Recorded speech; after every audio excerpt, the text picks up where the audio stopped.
Welcome everyone to SEO for Beginners, Simple Steps for Nonprofits and Libraries. Thank you all for joining today's TechSoup webinar. We're really glad to have you on the line with us. Before we get started, we want to make sure that you're comfortable using ReadyTalk, our platform that we're on today. You can chat into us anytime using the box on the lower left side of your screen to ask questions of our presenters. Let us know that you have technical issues or need help, or just to say hello and let us know from where you're joining. We will keep all lines muted today to ensure a nice clear recording for you to refer to again later and to share with your friends and colleagues. Most of you are hearing the audio play through your computer speakers, so if you're hearing an echo, you may be logged in more than once and will need to close any additional instances of ReadyTalk. If at any time you find that your audio skips or lags or doesn't stay in sync with the video, then we would recommend dialing into the toll-free number that Susan has just chatted out into the chat box. If you lose your internet connection, reconnect by clicking that Join Meeting green button in the email that you received when you first registered or when you received a reminder. For those of you who either registered this morning or had registered previously, you should have gotten a reminder about an hour ago, and on the right side of that email is a link to the downloadable files where you can follow along with today's presentation if you'd like to take notes or just be able to scan what's going to be covered in our webinar today. Most of you again are not listening to it by phone, but you're welcome to dial in by phone at any time if you need to do so. And you can also reach out to ReadyTalk support at this 800 number. We are recording today's webinar and it will be made available on our website at techsoup.org/community/events-webinars. And this is where you can find a list of upcoming webinars as well as all of our archived recordings. You can also find them on our TechSoup video channel on YouTube. Within the next few days you'll get this full presentation, the recording that you can listen to and watch again at your convenience, and some of the links that we'll discuss today. If you'd like to tweet with us, you can do so at TechSoup or with the hashtag TSWebinars. My name is Becky Wiegand, and I'm the Webinar Program Manager here at TechSoup, and I'm really glad to be your host for today's event.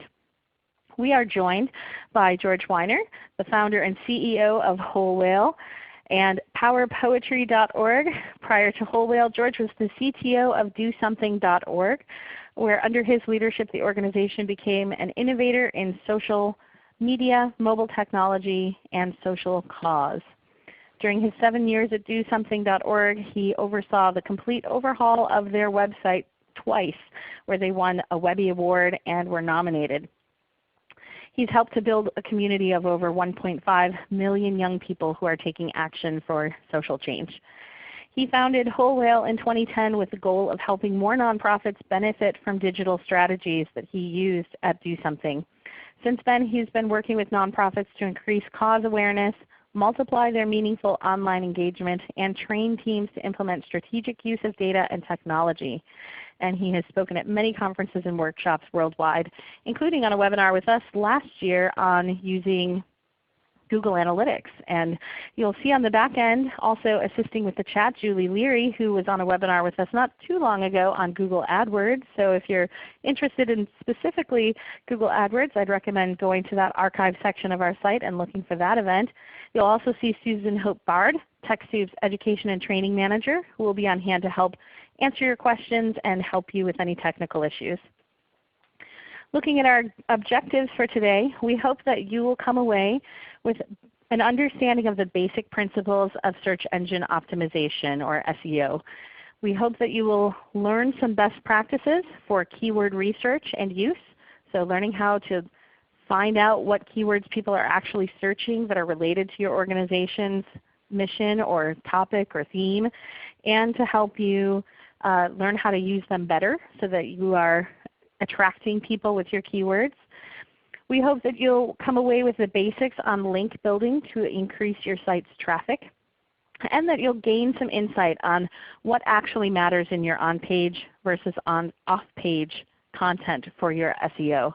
So what matters when you come up with a title for your content, or when you're writing on your site and putting up pieces of work or blog posts or what have you, so that you can understand what really matters and pay attention to what's most important. Because we know that as nonprofits, libraries, and churches, small organizations, but many of you don't have a lot of time to do this, and so we hope you'll come away with those real fundamentals that will help you better use the time that you have to increase your site traffic and make sure that your site is found so that your supporters can get to you and access your resources or services if you provide them.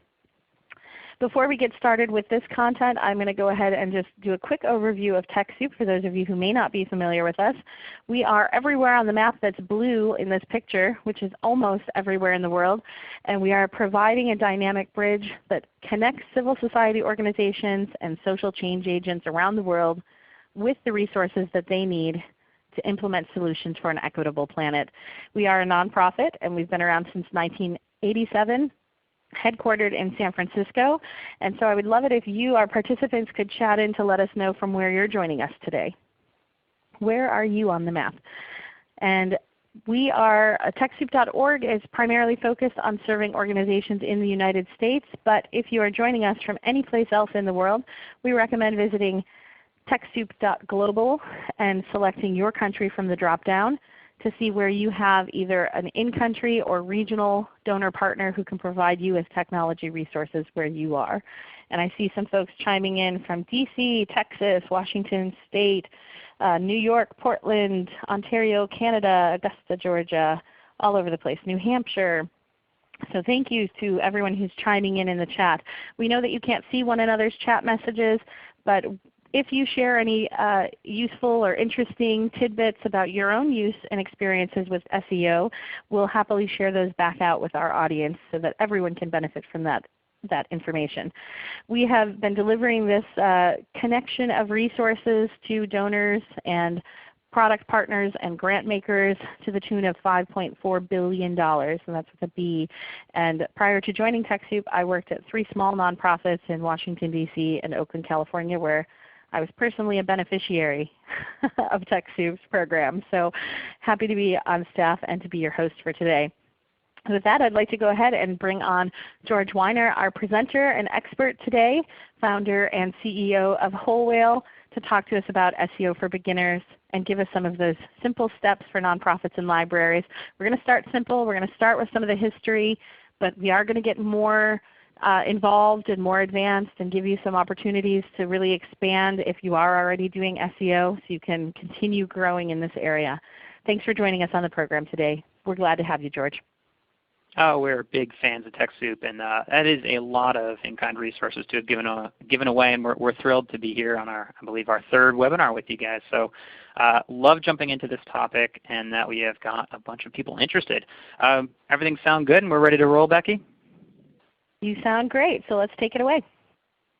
Perfect. All right. So if this is not why you joined, you should leave now, or you know what, hang on, because this is going to be SEO for beginners. We're going to have some fun talking about some simple steps to get going for your nonprofit and your library. In terms of the contents, we've broken it up pretty simply. Look, it's how it works, and then the part 2, which is the real approach, the SEO process, looking at keywords, content, and links, and what you should be doing. I imagine there's going to be some confusion potentially as we go through a very complex topic, but I'd like to get an idea, frankly, from you of what are you looking to take away most from today's webinar? Is it the beginner points? Is it the things about keywords, how to build links, or other, which you can, of course, comment. And ultimately, look, I know that this is a very complex topic. There is no way that I can possibly explain everything you need to know in a short period of time. So we've got an approach. We've got an approach that will hopefully give you an 80-20, and I'll get into this. But like what you should be focusing on in terms of what do I do tomorrow? What are the next steps that I can take, given the fact that this is a wildly complex topic that even quote-unquote experts have been studying for many years, and still, frankly, there's a lot to get in with.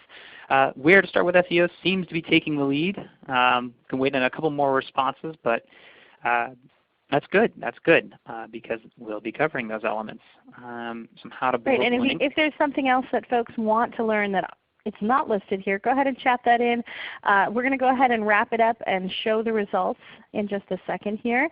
So get your votes in now. Click on one of those radio buttons on the screen And if you don't understand what how to build links means or what content to create, you can let us know that too, so that we can make sure that we're defining things clearly as we move through the content. Great. Yeah, we have some very talented people, including Julie Leary, answering questions. So her goal is to finish with a net zero. So ask away as I talk about different terms or topics that you may not understand. All right, so again, about 31, we're approaching statistical significance on this group. Great. So mostly we're talking about where do we begin, which is, I think, a good jumping off point. I'm gonna move forward on this, Becky. Okay, how it works. So let's just make sure we're on the same page, frankly, because you're asking the question. SEO, maybe you know it, maybe you don't. Search engine optimization. So it's the activity, the practice of improving and promoting a website in order to increase the number of visits to the site that we're receiving from search engines. This is organic, quote unquote, organic traffic that people are typing in things like Giving Tuesday ideas. Happy Giving Tuesday, everybody. But if you're typing that in, Giving Tuesday ideas, the top part here that you see the little green icons there are the ads, and then you get into the results. Google has shifted it so that the ads at the top are the first things that show up, and then we get what we're talking about here, which are the organic results. And guess what? Humble brag here. 28 Ideas for Giving Tuesday from Whole Whale, one of our resources, is the #1 thing that shows up. Now we did that by leveraging a lot of the strategies I'll get into, but guess what? That helps us because people are searching that are nonprofits to get ideas, and we love supplying great content for nonprofits. So basically it's about ranking higher in the search engine based on specific keywords related to your site or to your content. Okay. What Google search is doing. Fundamentally, we're talking about an organization that is organizing the world's information. They're helping you find what you're looking for, and frankly, they're monetizing it and taking over the world. They're monetizing it through AdWords. That's why they're a $1 billion with a B organization, because they're able to monetize every single search with those ads. Behind what they're working on here is the concept of narrow artificial intelligence, narrow AI. What this really means is that there's no single human on this planet that can fully comprehend and understand and explain how this algorithm is working because of its now newest levels of complexity that it's reached. So if now we're dealing with narrow AI, narrow artificial intelligence, we need to understand what its real high-level goals are. And this is where we can simplify it, frankly. Everything that this algorithm is doing is trying to create fast, accessible, and relevant results. Fast meaning, does the result show up quickly for this person, and once they click on it, do they end up getting that result as fast as possible? So that's when you start talking about how Google looks at how fast your site loads and those types of performance issues. Then you look at accessibility. Wait a minute, what if they're on mobile? The algorithm is like, oh, okay, is this site going to be mobile friendly? Is it going to be accessible to screen readers? Is it allowing the different type of people to find the information that they need to? And then finally, the relevant results. And that has to do with the reputation, the keywords, and the link building to make sure that it knows when you type in Giving Tuesday ideas, it's not throwing up junk, but quality information that's going to help that human get to ideas that will help them generate more money for Giving Tuesday. Here's my brief and selective history. Just to give us some context, we have the dawn of time up till about 1994 in this funny line, and then suddenly Sergey Brin and Larry Page create these crawling spiders that go through the internet indexing links and treating links as votes. They developed something called PageRank, which allows them to rank individual sites and domains and says, okay, here's how reputation works, and then the links are acting as votes.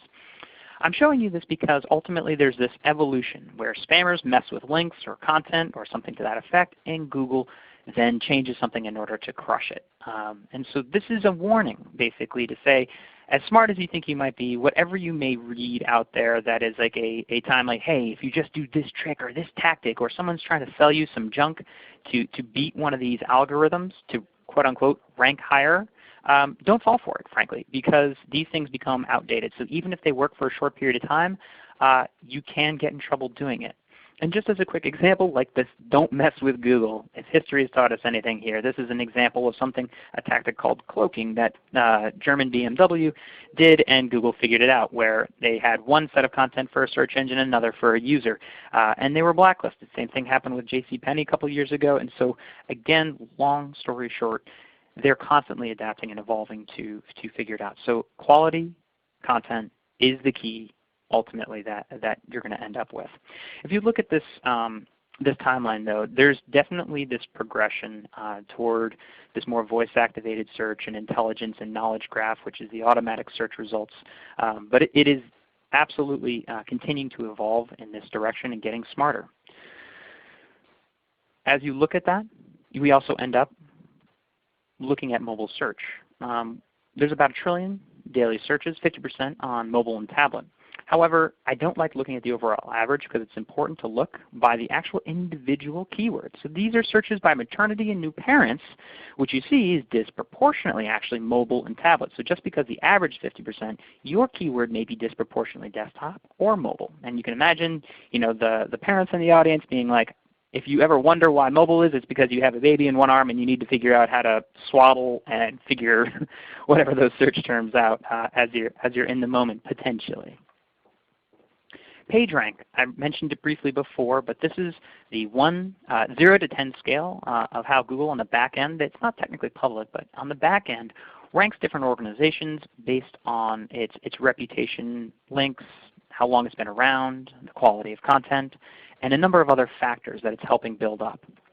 Links are votes, and this is important to remember as we get into our link building a little bit later, but this is the entire internet example. So if the entire internet were just these little circles, first off, it would be very boring. But we can look at specifically B and C, the relationship there. So these little arrows are links back and forth. So B has high reputation because many things point to it. But it just takes one link over to C to transfer that type of link value. And so this is a note to yourself when you're creating links. A bunch of these little purple circles, these 1.6s, you can go after a bunch of super small sites and say, hey, link to me, hey, link to me. But it's nothing like getting one link potentially from the New York Times or a major publication source that has got high reputation. So weighted toward high value is how you want to think about links and how that value is transferred. When we talk about SEO, search engine optimization, we've got two major buckets. The two major buckets are on-page and off-page. And on-page, we'll be talking about the content and keywords. These are things that we can control on our site. Literally, you can go into the code. You can go into your content management system if that's what you use. And you can be creating content around the specific types of keywords. And you can also control your site structure. And this is, again, getting into some of the coding, but the things that are in there are you using H1s or H2s or H3s, and these are the headers for different type of text as you're creating it in your layout. Does your site, is it mobile responsive? Does it load quickly? Someone recently also asked about the image tagging, and so SEO for images as well. You want to be considering whether or not you're adding information to the back end of alt and title text alongside your images when you're adding them. I will say that image optimization is much less important because the quality traffic there is simply not there. Those are image searches that are really people looking for one-and-done type of browsing experiences. So I really like focusing on the core content that answers questions for users. When we look at off-page, it begins and ends really with links. This is the stuff you can't really control as much, how other people link to you, your social reputation of people that are sharing you, the anchor text of what people choose to link back to you and relate different keywords to your organization, your domain authority, that PageRank component, and by the way, 200 other factors, right? This is where I'm talking about the artificial intelligence. So, while you may hear like, oh, what about this, what about this, what about this, and we could have, and I'm sure we can, and you feel free to ask these questions, what are all of those different factors? Well, here's another more complex slide that comes from Search Engine Land that gives you some of these, just the tip of the iceberg on-page content, HTML, and architecture, and those factors that go in there, which is why I like taking that step back and saying, is it fast? Is it making it accessible? Is it making it relevant? Because that's what this narrow AI is doing with regard to search engine optimization. Okay, I covered a lot because that's what I do. I speak pretty quickly. Fortunately, this is being recorded. Are there any unanswered questions or clarifications, Becky, that maybe I can take a step back and look at for people before I jump into the process? Sure. Well, we had one question. We answered it on the back end already, but just in case other people weren't sure, Alan asked what a content farm is that was mentioned a couple of slides ago. Can you explain what content farms are and why they are not any good? Yeah, unlike an organic farm that produces vegetables, this is like the exact opposite. So there's a group of people in say India churning out tons of content around red sweaters, and they're like knitted red sweaters, woven red sweaters, fabric red sweaters, and they just create junk content. And sometimes this is actually algorithmically generated, and ultimately what they're doing is just building up narrow focused bunches of content. So it's like, have you ever ran across like one of these like really, really useless sites at like redsweaters.net? And it's bunches of junk content. So that's like a content farm that will like generate sites like that in order to rank and then send traffic to somebody maybe selling red sweaters. Terrific. I think we can go ahead and move forward. We do have some other questions coming in, but I think we can address some of those later, or you may as you move through with your content. I will take the lead from you based on what I should be talking about. Okay, so search engine optimization process, 80-20 rule. Just for fun here, I Googled it, and this is an example of the knowledge graph in Work, where it automatically gives you that result there. And ultimately we're talking about the Pareto principle, the 80-20, the fact that roughly 80% of the results come from 20% of the causes. So what my approach is for you all is to give you an idea of what that 20% of effort can be to get 80% of the results from SEO. Because we have a short amount of time, I'm going to be talking about it in that frame, not talking about everything under the sun, but the elements that I think you literally can do as beginners to start this engine, to begin to increase your organic traffic. So keep that in mind. I'm leaving you a lot more to research, but these are the areas I'm going to focus on, and I know I'm ignoring these other components. In this SEO process, we're talking about research and analysis as step one, starting at the top, then moving over to identifying keywords and opportunities, then on-site coding and implementation, which we won't talk about. Hopefully if you're using a content management system like WordPress or Drupal or any number one of these things, they're doing this automatically. Then we go to the copywriting. So we're going from identification of keywords to how do we write for this stuff. I'm going to ignore the site speed and performance stuff because that's for your developers, and then get into some of the link building. But most of our work in terms of what I'm going to be sharing with you is going to be coming from this step 2 and step 4 area, though the team can answer any number of questions for you. So feel free to challenge them. Jumping in, SEO process, keywords. Okay, what do I mean by these keywords? We're up here identifying the keywords. We've done the research, some of the research and analysis, and I'm going to treat you like you are an agency, you're a firm, and I'm going to share literally exactly the tools that we use internally pretty much to do this phase of the research for it. So there's search autocomplete inside of Google. There's google.com/trends. We can use the Google Ad Planner. We can use keyword ideas out of that, and we can also use a tool called SimilarWeb. We can use the Google Search Console, moz.com/content, which is a very powerful search engine tool, and there's a free version and a paid version there. Fun stuff with Think with Google, and also YouTube as the search results. We're going to go through each one of these. Alrighty, first off, I have bad news. You all have the curse of knowledge. The curse of knowledge is basically the fact that you're in a box. You're in your own organization, and you speak your own language, and you have your own acronyms. And unfortunately, once you understand a topic, you can't imagine that there was a world or somebody who doesn't understand it as well. So this curse of knowledge absolutely happens with keywords. It also happens in the game Cranium. I don't know if you've ever had to do that humdinger where you start humming something. I could be humming something in my mind. It sounds perfect. By the way, that was James Taylor, but you wouldn't have gotten it for quite some time because I knew the song, I'm humming it, and there's confusion. So these tools are a way of breaking you out of this curse of knowledge where you sort of talk about your own topic with insider knowledge rather than what other people potentially want or are searching for. So in breaking this, some of our first steps, I'm using a case example from one of our clients, National Black Public Media, great organization that is providing content about the Black experience in America through documentaries and helping young filmmakers. Fantastic org, check them out, especially Giving Tuesday here. But internally they had a conversation. So their organization name is Black Public Media. But the question is, what do people search for more? So we can use a tool.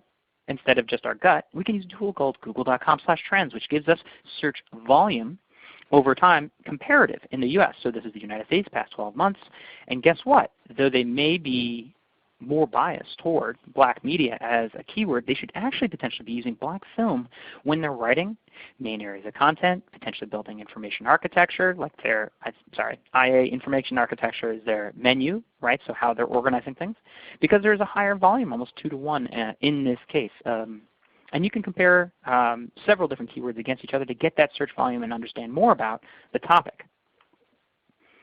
The keyword volume ad planner used inside of Google AdWords gives you even deeper information. So we can take that keyword, black film, and say, oh, interesting. Now we're getting a mobile versus desktop breakdown. Remember what I was saying before, that it's going to vary? And we get seasonality here. So very interesting, we get these peaks at different times of the year. So we know, hey, maybe we should push more content around this type of year. Maybe we can be actually expanding as we get relevant keywords to this of black filmmakers or even black directors. Interesting. Maybe we can have a top 29 black directors of 2017, 2016, 2014. These types of ideas then grow from this. And we didn't start from inside the box on that. You know, when you have that curse of knowledge, you're not necessarily coming up with these ideas because you're not thinking about the way people are searching for or thinking around your topic. And so that's what we're trying to do when we do this type of research. So I mentioned Google AdWords. So quick TV timeout for anybody that is a 501c3 in at least the United States and other countries as well, but focused here, you get $10,000 per month to use or lose on Google AdWords search advertising. Again, you can go to google.com/nonprofits, and we have a discount code for you because we have the one and only, actually, for some reason, online course that trains people soup to nuts how to apply for and maximize this Google AdWords grant. And Julie can answer. Nope, there she goes, off in the chat room. So it's a phenomenal tool. You get free money to spend, and again, come on, free money. All right. So as we're thinking about our keyword research, there are short and long tail keywords, to oversimplify. We're thinking about the relevance and phrasing of how it goes. And so in this graph we have competition on one side in terms of the total monthly searches on the side here, use my little arrow. And then we have the probability of conversion. And frankly, this seems obvious, but I'm going to walk you through it. So let's say you're trying to index for the word shoes. Well, you're going to have very, very high competition.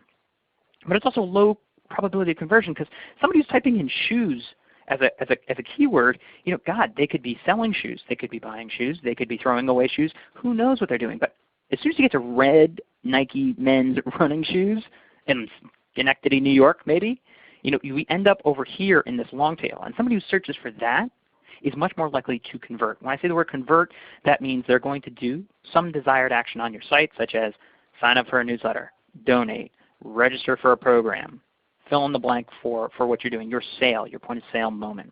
And they're more likely to do that as we think about that long tail. So that sweet spot is somewhere in there. We don't want to be going too far over here in terms of the volume because then nobody will search for it, but there is that sweet spot. But don't get fooled by these short keywords or like, oh, I just want to show up where a bunch of people are searching because it's going to be too competitive and, by the way, a lower probability of converting.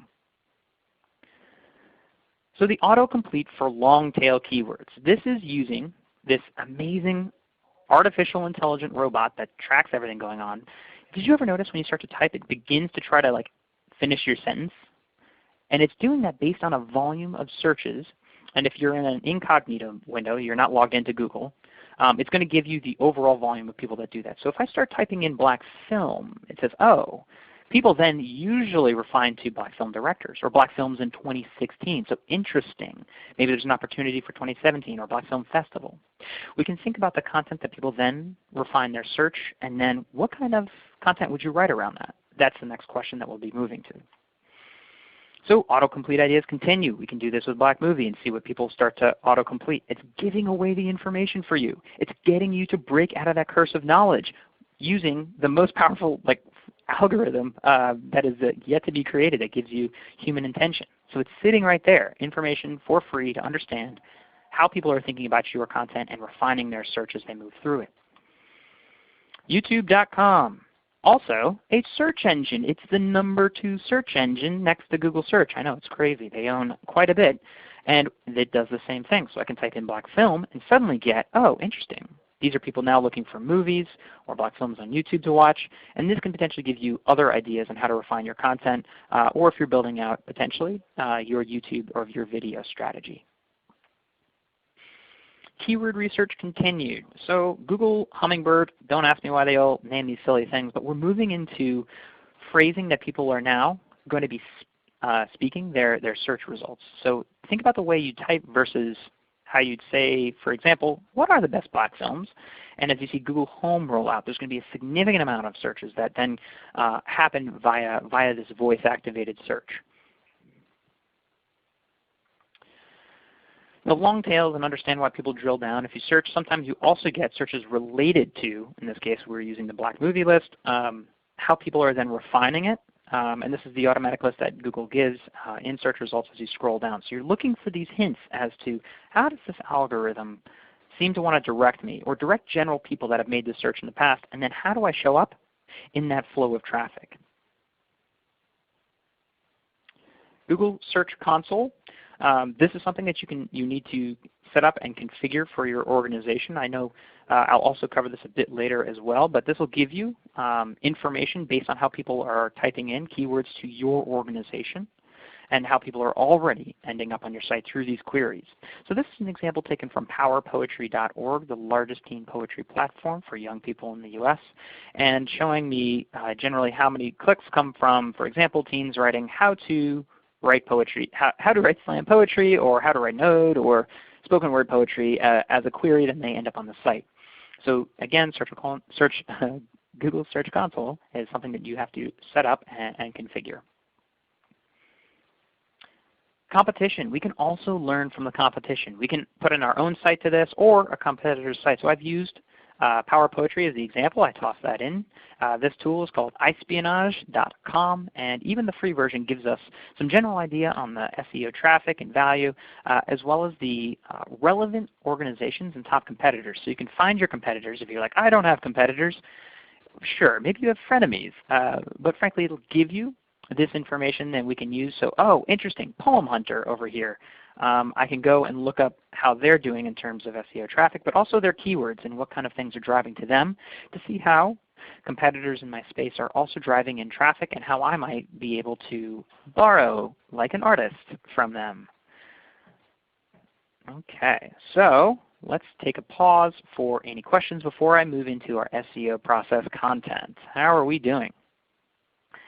We are trugging away, can't get the right word out, chugging away at questions on the back end, and so answering a lot of them. And we've got folks weighing in with some of the long tail keywords that they might search and do research on to see if their organization, see who's using those terms, who's searching those terms. And so we've answered most of the questions in the queue at the moment, but we had a question that I think is important, and then when you figure out those long tail keywords that you think might be right, or the combinations of those, what do you do with them? Where do you use them? Or do you just plug them in on the back end? Do you use them in your page titles? What do you do with them once you figure out the keywords? We couldn't have planned this better, or did we? SEO process content. I've got the keywords, George. I have a list of keywords. Now what? So it's not as simple as just plugging them in to the header of your site or doing some stupid code trick that wildly brings people. There's no shortcut here. We got to do the work now. We got to do the work to create value for the people looking for those terms. We have to understand the psychodemographic, the motivations of somebody searching for, top black films of 2016. What does that person want? What is likely to index for that? And this is where we get into copywriting and implementation. You got to do the work. There's no shortcut to be like, oh great, I just buy a domain and I'm all set. You really have to adopt a particular strategy, and this is one that we really love. This concept is called evergreen content. I've got a classic evergreen tree here, right? So it's perennially green. You go in July, still green, has the pine needles. Go in December, and when we're chopping it down to put it in our house in Park Slope, still green. So here's the idea. It's not about time-dated content like blog content that a lot of people push for. I don't like time-dated content that is one and done. As soon as you post something about the news that just happened in September, it's outdated the next day. You have precious time. And so I like to focus types of content that fill a perennial need, that answers a unique question on an ongoing basis. It can serve as a timeless reference. So for example, our Giving Tuesday ideas are going to be relevant every year around this time. It can seasonally be affected. It can be a reference and can reference other authorities, creating a top list of those authorities, so top crowd fundraising platforms or top nonprofit podcasts. It's like the page of the book you've dog-eared, and it's ultimately designed to hook users from search onto your site so that you can bring them down your content marketing funnel, which we will get to. Okay, so here's a list example. You know what? I showed you before, Giving Tuesday ideas. We index, and then here's the traffic coming from Google Analytics. So what happens is you click on this, and then we can actually tell the total page views as well as the bounce rate and the people that actually convert to become potentially on our email list. And it drops off, as you see, after after this point. And so again, as we're in 2016, it's starting to pick up, but I just wanted to show you it's like this little bouncing ball higher and higher and higher, and then drop off.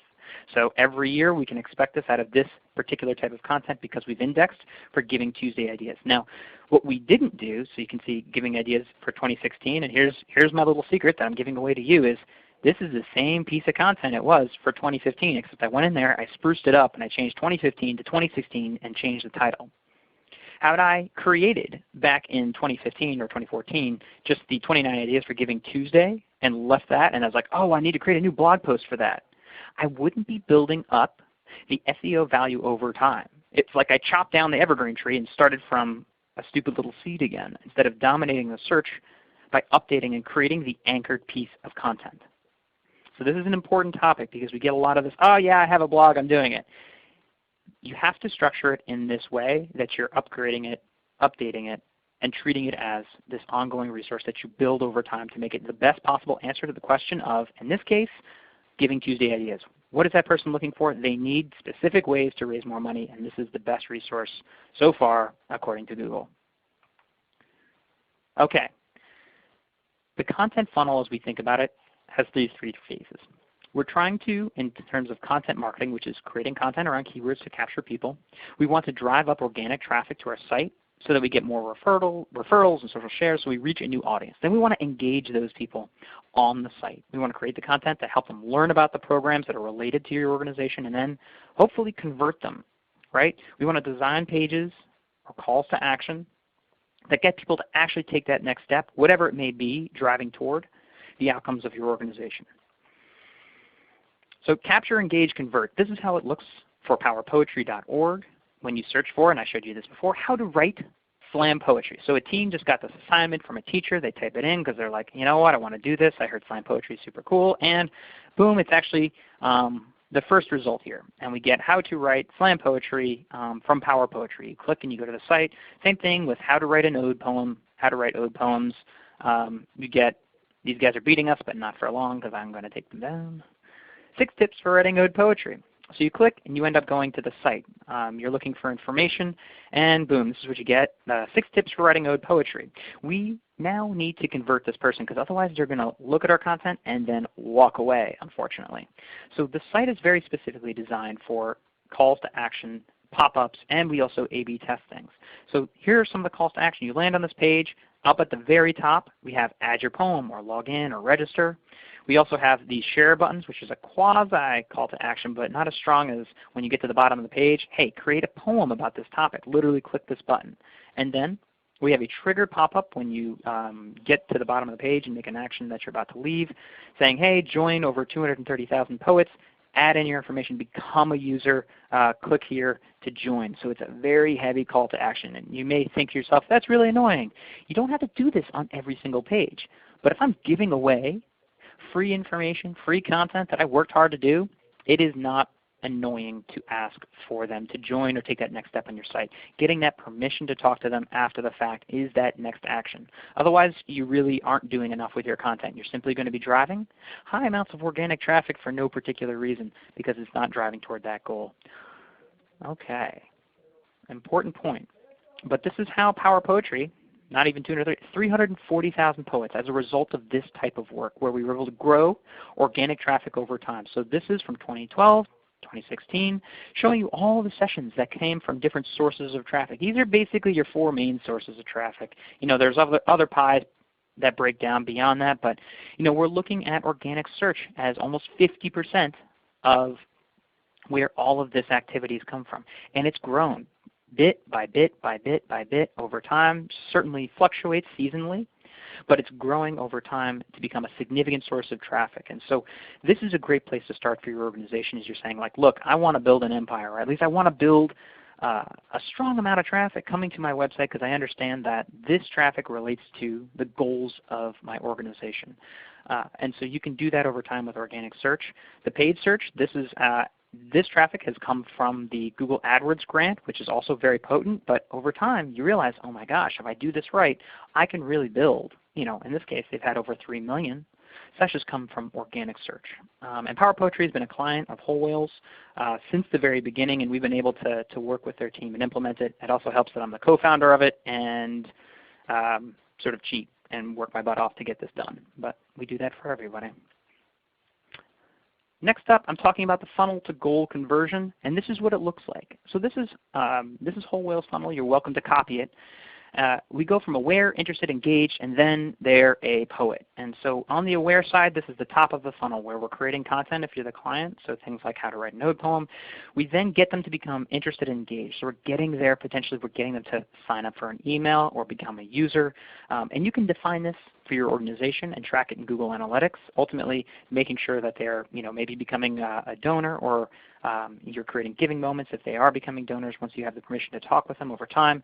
But this is how you sort of make the case to saying, like, wait a minute, why do we write content to begin with? Where does content marketing fit in? We're trying to open up the top of this funnel so that we have more trickle down ultimately toward our business goals and defining them. When we move into another tool and understanding what's going on out there, switching over to Moz.com, really great learning resources is there as well, but we can actually find general topics that are certainly trending and what people are sharing in terms of social reputation and what people are interested in to give us more ideas. And so looking around black film, we can say, all right, what is actually trending around online with regard to shares and this topic, and say, hey, can we either generate links from this list, reach out to them to say if they want to link to us, or create our version or our frame of that piece of content to learn what's working around these different topics. Copywriting. Okay, look, here's the fact. People judge an article by its title first. It's all we have to do. This is true in subject lines when we send emails, and it's definitely true when we're looking at a Google search result. So we really want to make sure that we're writing titles that are awesome. Here are some tools that we can use for general ideas. There's a lot of junk in here, but there is general ideas that come from HubSpot and headlines, and we'll show you how we sort of did that with Black Public Media. So we typed in some of their main keywords, and these are just literally just general ideas. 14 common misconceptions about black film, why we love black TV, and you should too. 15 best blogs to follow. It just automatically generated it, and it's based on a lot of some of these kind of junky sites, but frankly they can give you ideas on how do I reframe some of our content away from maybe our internal curse of knowledge topics that we may frame it as, and more about something that will interest a potential user. Same thing with headlines.sharethrough. We can test. So let's say, you heard me talking about that idea before, best black films of 2015.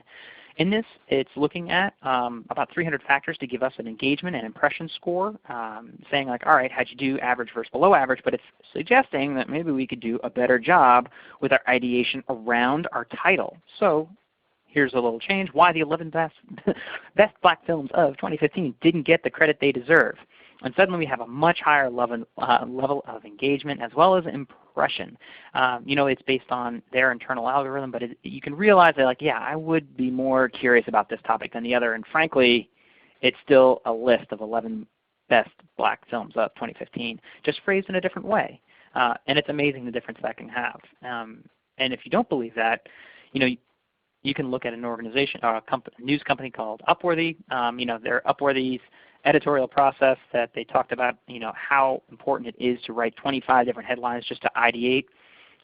You can also use Google AdWords to test some of your more important headlines. But the idea is that in the same way that with email subject line we want to test different subject lines because we know that's the number one reason someone's going to open it, it's lunacy to spend 2 hours writing an article and then just 1 minute or 1 second putting together a title that you think represents it, because people are judging so hard based on the headlines. So here's an example of just 2 headlines, the exact same video that Upworthy had, and the difference was 100x.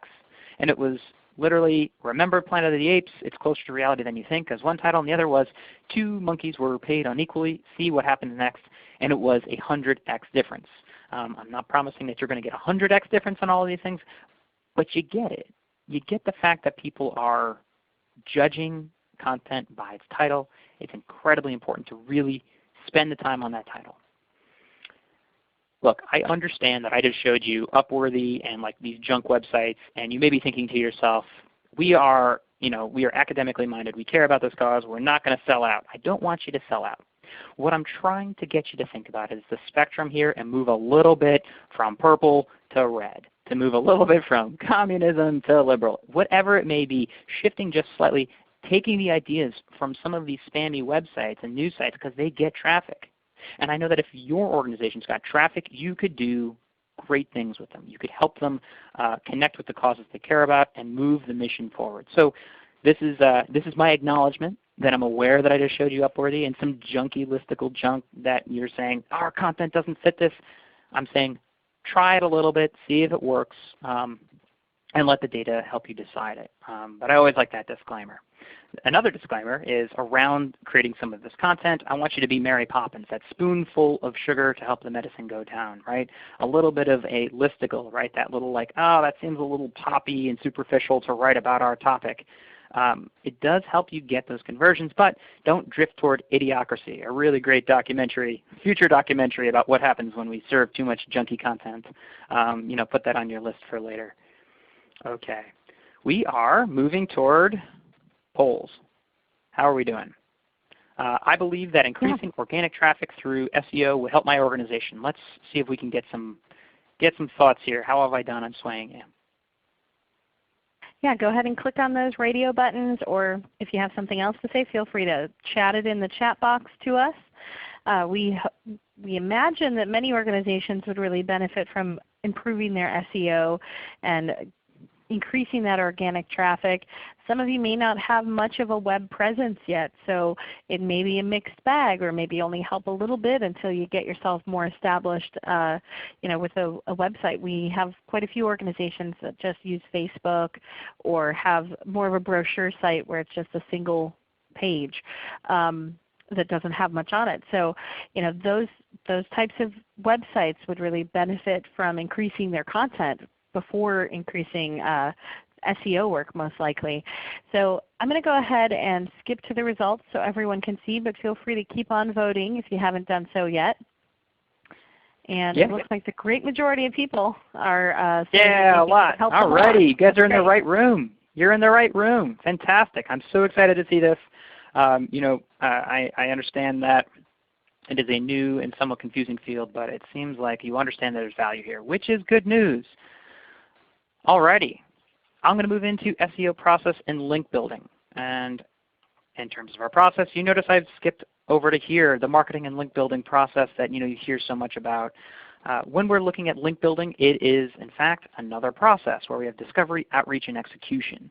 On the discovery level, what we're doing is first, I'm assuming you've already created great content, right? And great content is like you brought up brochure site. If you have a one-page website, you must have deeper content. You must have more pages than that.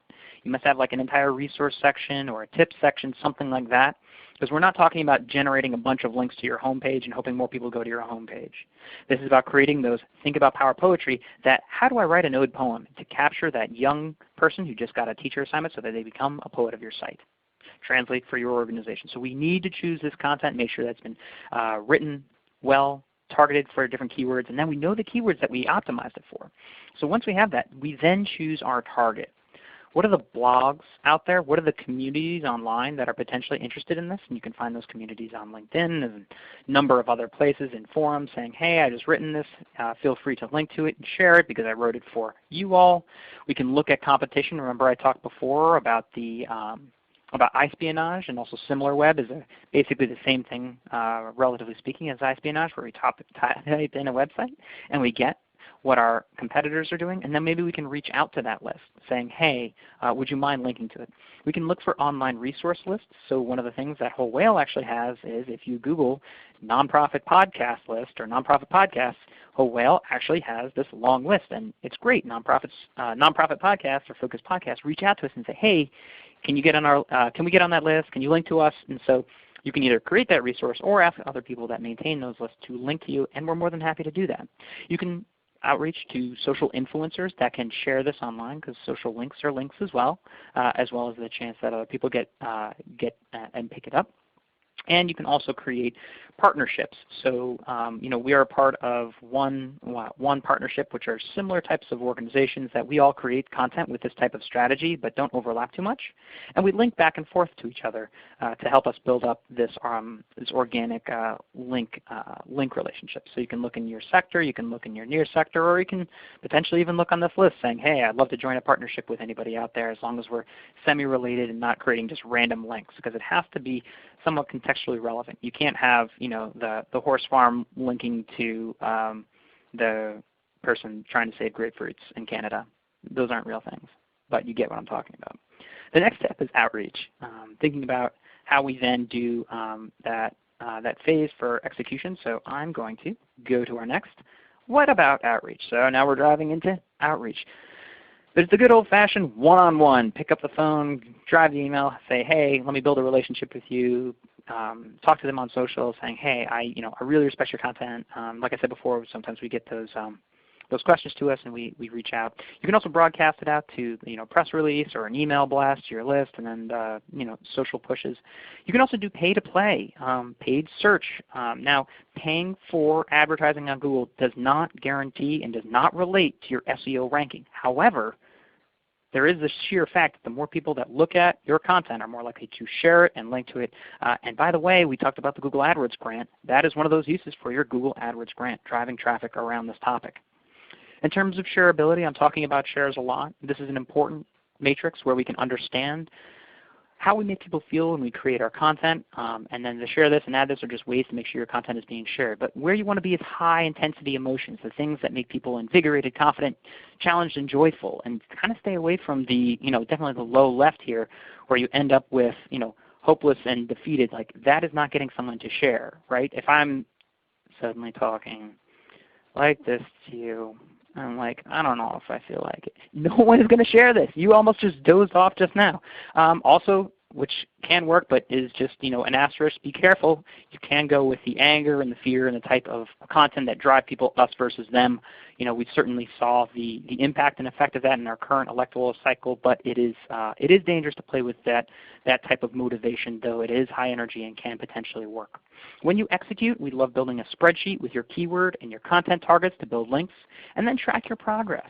So if you're having an intern go through and do this, if you're having volunteers go in and do this, say, all right, here are all these keywords that we do. So this is what we do for a client. We actually go through, we pick a key term, and then we say, all right, Google Analytics, and then we say, all right, here's the long tail, Google Analytics averages or Google Analytics problems. We create the content. Sometimes the content is the same, and then we work on link building as we go through it. We analyze in Google Search. So in terms of the Google Search Console, you can use the console, as I said before, to understand who's linking to your site. This will actually tell you who's linking to your site, so you can reach back out to them saying, hey, you've linked to us in the past, would you mind linking to this? So you can build from your own pre-existing list, which is a good strategy, and look for similar sites. But as we move toward the end, I just want to acknowledge the fact that I went very quickly through link building, because I think it is not as close to that 80-20 rule. I think really it's about creating great content up front and making sure that you have the right ammunition to start before you get into like, all right, let's just build a bunch of links. I think people look at SEO as this, all right, how do I shove more links at this home page so I can index for my search term? That doesn't work once you get beyond your own branded terms. So once you own the search, for example, like Whole Whale or Whole Whale Agency, once you got that and you need to expand beyond, you need to be creating new pieces of content. And that's where the majority of the work should be in the beginning. So I know I didn't talk that long about link building, because I think the first step is really doing your homework on this, sitting down and writing great content. Let's get some results here though on this current survey. I want to make sure we respect everyone's time. All right. Playing with cool sites. Guys, I gave you a lot of cool sites. I spoke really quickly, so I totally respect rewatching this. Comma, I have a lot to do. Some others in chat. I wonder if there are any questions, though, as we begin to move toward the end, Becky. You know, we've had a lot of great conversation happening on the back end and a lot of questions that we've answered. I think you've covered a lot of really meaty action items that people can take with them. You know, and just to clarify, you know, Jerry asked earlier about the keywords, and I think this is important to stress again. You know, do you use a combination of single words, or do you recommend that people use mostly phrases? How do do you have recommendations specifically on how to litter your content with those types of keywords and what the best practice is? Yeah, the best practice is, check your doctor results may vary. We gave you the tools in order to see the volume of search behavior. So if you've chosen a long tail phrase like, what are the weather patterns in West Kentucky on Tuesday? Like, that's too narrow. So there's a certain diminishing return to scale in terms of the volume that you want to make sure that there is behind the search term. So if you have a high level phrase, in general you're not going to win if you're going after a term like shoes. You want to think about what the phrase is around that, and then the core keywords that are unique to that. So you don't necessarily have to, for example, how to write an ode poem. Like, we know people are searching for that and significant enough volume. So we didn't choose ode poem as the anchor because we didn't know what the content would be around that. So use the tools we talked about, check the volume, and then write for the answer to that. How do I add value to the human looking for the answer to that question? Great advice, and I think it is really important for those of us, particularly, I feel like nonprofits have a lot of, and libraries, public libraries and churches. We all have our lingo. We all have our little silos where we talk to one another. We talk to ourselves an awful lot and don't really realize how the rest of the world might be talking about our issue or issues we work on or the communities we serve. So I think that initial research is really important so that you are putting the right types of words and keywords in your site and in the content you're creating so that you are actually making that connection. Even if you have terminology you'd prefer people use because maybe you don't want to be perceived a certain way, well, if the general public that you're helping and hoping to reach is using that other terminology, you may need to pull that in anyway just so that you're connecting the dots more clearly for them. So I'd love it if you go ahead and share those resources you have, and then we'll get ourselves wrapped up. We've got a lot of great questions that are still being answered on the back end, thanks to Julie's help in doing a lot of that on the back. Yeah, thank you, Julie. So wholewhale.com/universitycodewebinar. That is going to give you access to our courses with, I think, at least a 50% discount. So you know what? Happy Giving Tuesday, Cyber Monday to you. And then wholewhale.com/SEO is going to give you tons of our content such as best SEO tips for nonprofits in under 10 minutes, and SEO steps and content marketing tips. There's so much more to learn here. These are all short, quick video snippets and things that you can do to build up your understanding and confidence in the topic. And remember, if you're able to increase that organic traffic and drive toward those conversions, you will help your organization do better work. And you are all doing incredible work. And thanks to TechSoup for letting us share these tips that help you do more. Thank you so much for that, George. A lot of really, really great resources shared in this very compact amount of time. And we hope that we've whet your appetite to go take some of these best practices, take some of those simple first steps to really improve the content on your site and do that keyword research so you can start getting your content, your services, your resources found by the people who need them or the people you serve. We would love it if you would go ahead and chat in one thing that you've learned during today's webinar that you're going to take back and try to implement. And we also hope that you'll check out those other resources. We understand that this is just the start of your SEO process, we hope today, and that you'll be taking those next steps, whether it's to go watch some of the short videos on Whole Whale, or signing up for one of their courses, whether that's going and doing that keyword research. Maybe it's starting Google Analytics for your site and getting that content evaluated and seeing where your traffic is currently coming from. We hope that you'll also share this with your friends and colleagues, and feel free to rewatch it. It is Creative Commons licensed. All of our webinars are, so we hope that you'll look at it, use it, share it, and we also hope that you'll give us your feedback in our post-event survey that will pop up when you leave the room in just a couple of minutes. Before you do that though, we'd like to invite you to continue your learning by joining us on TechSoup's course platform at TechSoup.course.tc. And you can see our full catalog by just typing in /catalog at the end of that, where you can see a variety of courses that TechSoup is making available, both free and some new paid options for you on everything from training your staff on using technology to your technology planning, and we'll be rolling out new courses on this platform in the coming months. We also recommend that you join us for upcoming webinars that may be of interest to you. We'll have one on Adobe Photoshop tools and filters next week, followed by a webinar on how libraries can support social good by connecting with their local nonprofit. So whether you're a library or a nonprofit, you may want to join us for that one to learn about how libraries and nonprofits can work together. And then we'll have a webinar right before we close up shop a bit for the holidays on how to use it and don't lose it. So for those of you who may have some technology budget still available, the different programs that are available to you before the end of this calendar year, where you may be able to get some new hardware, get some tablets or computers, and get some additional software and services. Thank you so much, George. Really appreciate all of your help and expertise being shared today. We know you worked hard, so I hope you'll get to give your voice a rest in the rest of the afternoon. Thanks so much, Julie, for helping to answer questions on the back end, and thank you to Susan for her help as well in helping you with your technical issues.